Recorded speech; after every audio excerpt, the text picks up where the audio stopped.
emission standards with regard to current law. We want to make certain that the environment's protected, but we also want to have certainty that these jobs will be created, and we're confident that they will. So with that, we'll take any questions, and then we're going to get to session. About 5 minutes. There was a report in the paper yesterday about the parent company of GTac running into problems with environmental regulators in Illinois. Are you worried at all if that's going to happen here?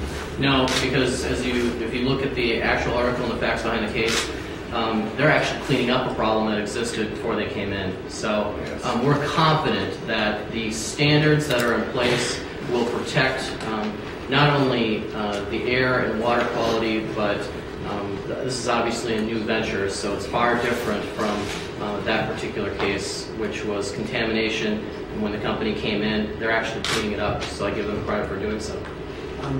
Just could you elaborate a little bit, because the Illinois EPA says they're dragging their feet in doing cleanup, and since there might be remediation needed by a company in the north, can you just explain why you're confident that they will do that remediation? Well, one, this is a combination. Before the company even gets a permit, they have to meet all of the standards that are set by the DNR, the EPA, and the Corps of Engineers.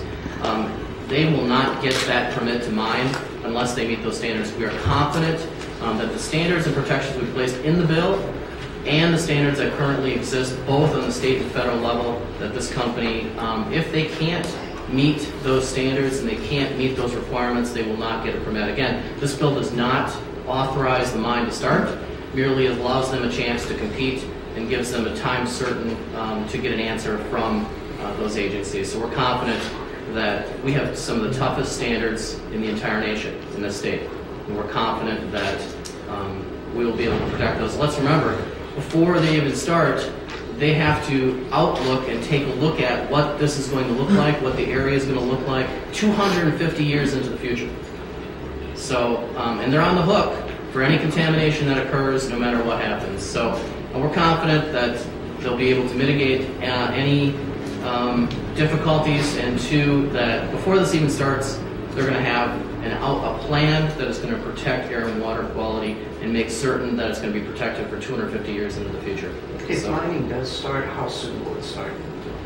Well, it could start, obviously there's a process that starts. They have to do boring samples, they have to get ready and set themselves up for the permit. Once they're ready, that permit could be granted within 1 or 2 years. Obviously there's a 420-day timeline, but we are confident that if they're allowed to compete, if they're allowed to actually have a time certain framework, that they're actually going to be able to start mining operations in a time frame that suits them. So I think we could have a mine that starts, within 3 to 4 years, given the entire farmland.